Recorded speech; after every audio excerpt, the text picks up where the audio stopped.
আল্লাহ তাআলা তো বলেন উখরিজাত লিন-নাস, মানুষের কল্যাণের জন্য বের করা হয়েছে। আজ দেখেন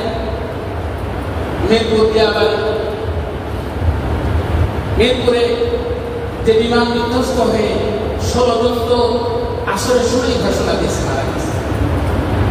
আর 70 প্লাস বিভিন্ন হাসপাতালে, বিভিন্ন ক্লিনিকে, মেডিকেলে ভর্তি আছে। মানুষের কল্যাণের জন্য এই মুহূর্তে আমাদের যারা শহীদ হয়ে গেছে, মারা গেছে, তাদের জন্য তো দোয়া করবো, আল্লাহ তাদের জান্নাতের সৌজন্যকে আমরা খাওয়াবো। যারা অসুস্থ তাদের জন্য দোয়া করা, সাথে সাথে বিভিন্নভাবে ঘোষণা আসছে রক্তের প্রয়োজন, ও পজিটিভ বিভিন্ন গ্রুপের রক্তের প্রয়োজন। যারা আশপাশে আছে মিডিয়ার মাধ্যমে যদি কথাগুলো সেই পর্যন্ত পৌঁছায় যায়, আর কোন আল্লাহর বান্দা যদি রক্ত দিয়ে শরীক হয় যে আমার ভাই অসুস্থ, রক্তের কারণে মারা যাচ্ছে, আমি রক্ত দেব, এটা তো জান্নাতে যাওয়ার একটা মাধ্যম হয়ে যাবে। তার রক্ত না, একটা কুকুরকে পানি পান করানোর কারণে যদি আল্লাহ জান্নাত দান করে, আশরাফুল মাখলুকাত, সে পড়ে গেছে, তার গায়ে রক্ত নাই।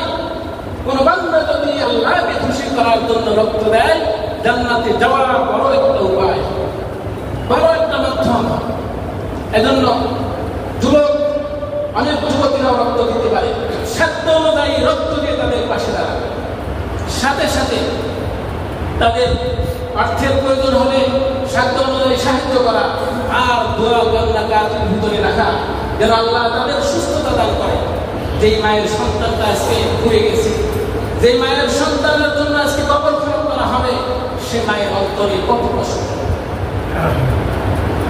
মানুষের কষ্টে যেন আমিও কষ্ট পাই, দুঃখে যেন আমিও কষ্ট পাই, আমি যেন তার কষ্টটাকে নিজের ভিতরে নিয়ে ভাগ করে নিতে পারি।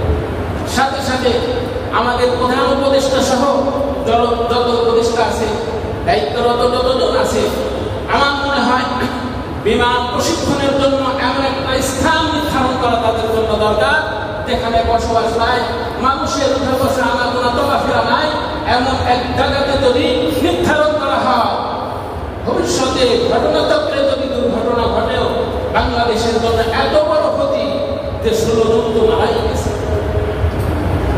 যারা